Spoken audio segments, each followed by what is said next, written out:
Assalamualaikum warahmatullahi wabarakatuh. Saya Rizka Apriana dari kelas pendidikan bahasa Arab dengan NIM 20200121025. Di sini saya akan membahas tentang pengaruh COVID-19 terhadap pembelajaran dalam ranah perkuliahan. Nah, apa itu COVID-19?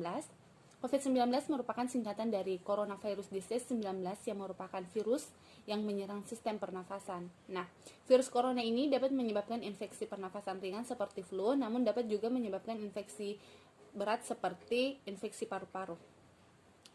Penderita COVID-19 dapat mengalami demam, batuk kering, dan kesulitan bernafas, bahkan kematian. Nah, penyakit ini dapat menular melalui kontak langsung atau bersentuhan dan terkena percikan dari saluran pernafasan yang sering dihasilkan saat batuk atau bersin dari satu orang ke orang yang lain.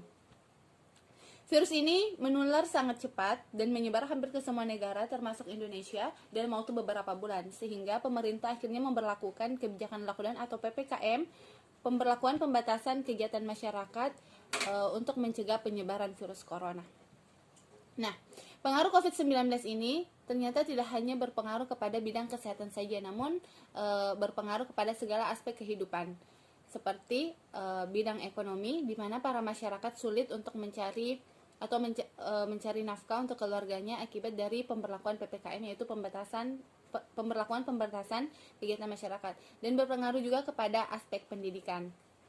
Nah, Menteri Pendidikan mengeluarkan surat edaran nomor 3 tahun 2020 tentang pencegahan coronavirus disease atau COVID-19 pada satuan pendidikan yang menyatakan bahwa meliburkan sekolah dan perguruan tinggi.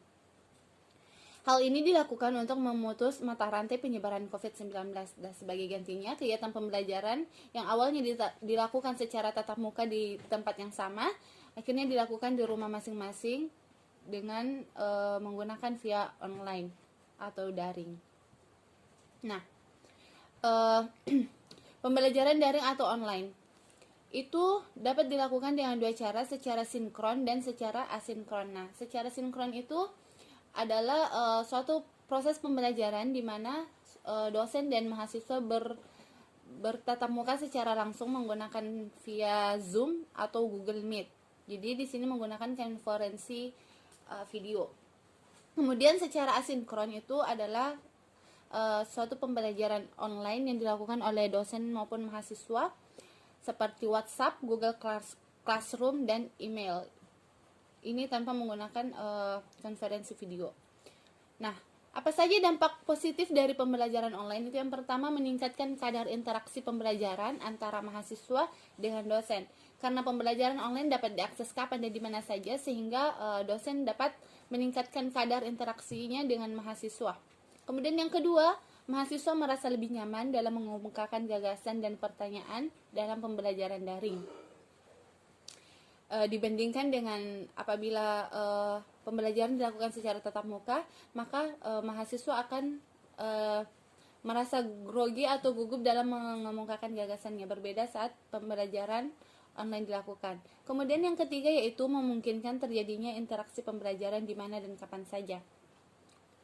Karena sekarang menggunakan via internet daring, sehingga pembelajaran tersebut dapat dilakukan kapan dan di mana saja. Kemudian yang terakhir yaitu peningkatan kemampuan literasi bahasa mahasiswa. Nah, pembelajaran daring ini dapat meningkatkan kemampuan literasi bahasa mahasiswa karena apabila pembelajaran online dilakukan, terkadang mahasiswa sulit memahami apa yang dijelaskan oleh dosen akibat mungkin terkendala oleh jaringan, sehingga ada rasa keingintahuan mahasiswa untuk memahami apa yang dijelaskan oleh dosen. Akhirnya mereka mencari referensi-referensi lain dari internet maupun dari buku untuk meningkatkan wawasan mereka terkait penjelasan dari dosen tersebut.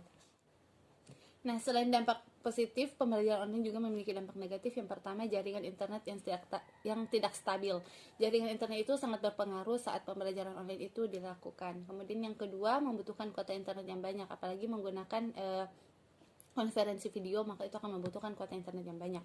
Yang ketiga, dosen tidak bisa maksimal mengawasi mahasiswa saat pembelajaran berlangsung. Nah, berbeda saat pembelajaran dilakukan secara tatap muka, maka dosen bisa mengawasi seluruh mahasiswa, kegiatannya mahasiswa. Sedangkan sekarang dilakukan pembelajaran daring sehingga sangat terbatas. Yang keempat yaitu ilmu yang diberikan tidak tersampaikan secara efektif. Nah, ini juga penyebabnya juga karena jaringan yang tidak stabil. Mahasiswa yang saat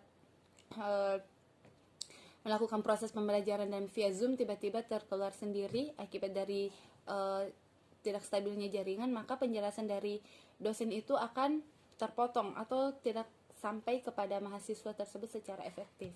Nah, mungkin itu saja dampak negatif dan positif tentang pembelajaran online dalam ranah perkuliahan yang bisa saya sampaikan. Mohon maaf apabila ada kekurangan. Assalamualaikum warahmatullahi wabarakatuh.